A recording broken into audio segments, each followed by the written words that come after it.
Emily's windshield as her car sputtered along the empty country road. The heater barely worked, and the frigid air seeped in through cracks in the doors. It wasn't unusual for Emily to be out this late. Working double shifts at the diner to keep the farm running was just her life now. Her father was too sick to work the land, and the fields that once fed their family were as empty as their bank account. But tonight was different. Something felt off. As she rounded a bend near the old mill, her headlights caught a small figure darting into the road. Emily slammed on the brakes, her car screeching to a halt inches away from the boy, who froze like a deer caught in the light. He was no older than 13, his face streaked with dirt and tears. His clothes were ripped, and he clutched his side as if in pain. Before Emily could react, 3 men emerged from the shadows, their faces twisted with malice. One of them held a knife, the blade gleaming under the faint moonlight. "Get away from him!" Emily shouted, her voice cracking with a mix of fear and anger. The boy's wide, terrified eyes met hers, and without thinking, she flung open the passenger door. "Get in!" she yelled. The boy hesitated for a split second, but the men were closing in fast. He dove into the car just as one of the bandits lunged forward. Emily hit the gas, her tires spinning on the wet road before the car shot forward. The men weren't giving up that easily. In her rearview mirror, Emily saw them scramble into a battered truck and start chasing them. "What's going on?" she asked, her voice trembling as she weaved through the narrow road. "Why are they after you?" The boy was shaking, his small frame huddled against the seat. I don't know. They just started chasing me. I think they wanted to rob me, but I didn't have anything. They said they'd teach me a lesson." Emily's grip on the wheel tightened. She knew the type, men who thought they could prey on the vulnerable. Well, not tonight. Not on her watch. "You're safe now," she said firmly, though her heart was pounding in her chest. The truck's headlights grew brighter as it gained on them. Emily cursed under her breath and took a sharp turn onto a dirt path she knew well. The car jolted violently, but she held her course. The truck followed, its engine roaring like a beast in the dark. "You're bleeding," Emily exclaimed as she noticed the dark stain spreading on the boy's shirt. "It's nothing," he murmured, his voice weak. "Just, please don't let them catch us." Emily swallowed hard, her mind racing. She couldn't drive forever, and her old car wasn't built for this kind of chase. Just as the truck loomed dangerously close, she spotted a row of abandoned grain silos up ahead. An idea sparked in her mind. "Hold on," she said, swerving off the path and into the tall grass. She killed the headlights and rolled to a silent stop behind one of the silos. The truck roared past them, its headlights disappearing into the darkness. Emily waited, her breath hitching, until the night was quiet again. The boy slumped back in his seat, his small chest rising and falling rapidly. "Thank you," he whispered. Before Emily could respond, another set of headlights appeared, but this time it wasn't the bandits. A sleek black car pulled up, and out stepped a man who looked like he didn't belong anywhere near these parts. His tailored suit and polished shoes were as out of place as a diamond in the dirt. "Oliver," the man called out, his voice laced with panic and relief. The boy's head shot up. "James!" James rushed to the car and opened the passenger door, pulling Oliver into his arms. His expression was a mix of fury and anguish as he inspected the boy's injuries. Then his sharp, piercing gaze turned to Emily. "You saved my brother," he said, his tone measured but intense. "What's your name?" "Emily," she said, unsure what to make of the man whose presence seemed to fill the entire space. "You risked your life for him," James said, his voice softening. "I don't know how I'll ever repay you." Emily shrugged, exhaustion catching up to her. "He's just a kid. I couldn't let them hurt him." James studied her, his eyes narrowing slightly as if he were trying to figure her out. Then he smiled, a rare, genuine smile that made him look almost human. "You've done more than you realize, Emily, and I promise you, this isn't the last time we'll meet." Emily had no idea what that meant, but as James helped Oliver into the back seat of his sleek car, she couldn't shake the feeling that her quiet, struggling life was about to change forever. The black car's taillights faded into the distance, leaving Emily alone in the dark with her thoughts. Rain drizzled lightly now, soft against the quiet of the empty fields, but her mind raced. Who was this man, James, and why did he seem so powerful? He wasn't just any older brother. His polished demeanor, expensive car, and commanding presence screamed wealth and influence. Emily sighed, shaking off her curiosity. She still had to get home, patch up her leaky roof, and prepare for another grueling day of work. The life she lived didn't have room for mysteries, let alone wealthy strangers. She turned the ignition, and her old car sputtered to life, groaning as if it too was tired of the weight she carried. The next morning, the usual chaos of her life resumed. Emily worked the fields alone, pulling weeds and trying to salvage what little the soil could still offer. Her father's coughing fits came in bursts from the house, each one twisting her gut. The doctor's bills were piling up, the land taxes were overdue, and the bank had already sent their final notice. It was just another day in the life of someone who had been dealt a losing hand. She didn't expect a sleek black car to pull up the dirt driveway just before noon. Emily wiped the sweat from her brow with her sleeve, her heart sinking as James stepped out of the car, looking as immaculate as the night before. This time, however, he wasn't alone. A tall man in a crisp suit accompanied him, holding a leather briefcase. The scene was surreal. Two polished city men standing in front of her crumbling farmhouse. "I thought we'd never meet again," Emily said warily, walking up to them with her arms crossed. James smiled faintly. "I said we'd meet again, Emily. I keep my promises." "What's this about?" she asked, glancing suspiciously at the man with the briefcase. James's smile faded as his tone turned serious. "It's about Oliver. My brother hasn't stopped talking about how you saved him. He told me everything. How you risked your life to help him without even knowing who he was." "I told you it was nothing," Emily said, brushing off the praise. "He's just a kid. Anyone with a heart would have done the same." "Not anyone," James countered, his sharp eyes studying her. "You put yourself in danger for a stranger. That kind of courage is rare."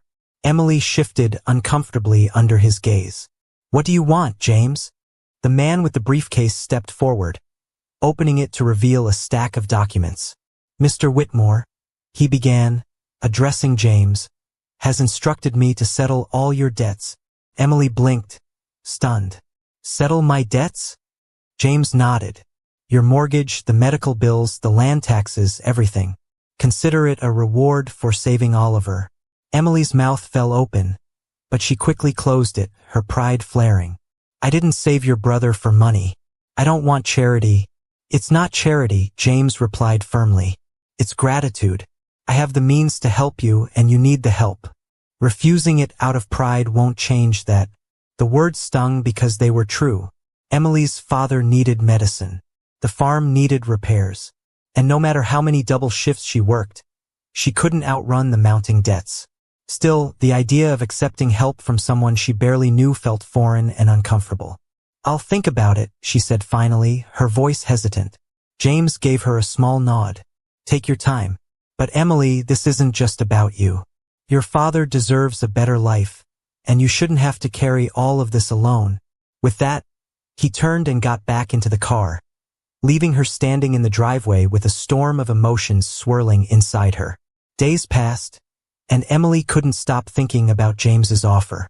The farm felt heavier than ever, the weight of every broken fence and empty cupboard a reminder of how much she needed help.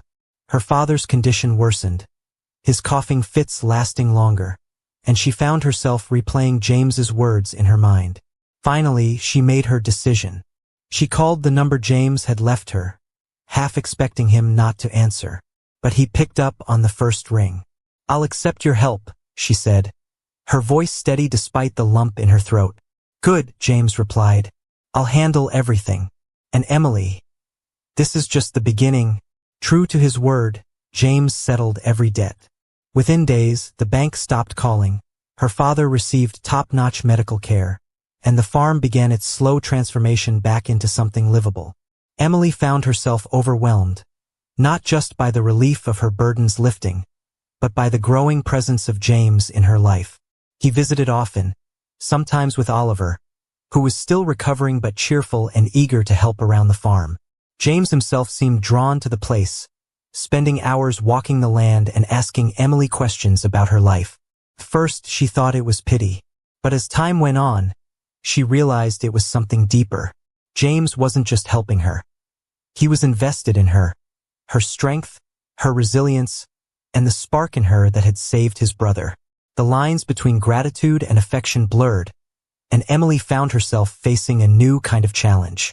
She had spent her life fighting to survive, but now she had to decide if she was ready to let someone else in, to trust that James's intentions were real, and that maybe, just maybe, she was deserving of more than the hard, lonely life she'd always known.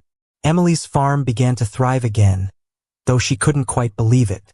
Her father, now healthier with the medicine James had provided, often joked that their farm had been touched by a miracle. Emily, however, knew the real miracle wasn't the money. It was James. The once intimidating man had become a regular presence in her life. He wasn't just a benefactor.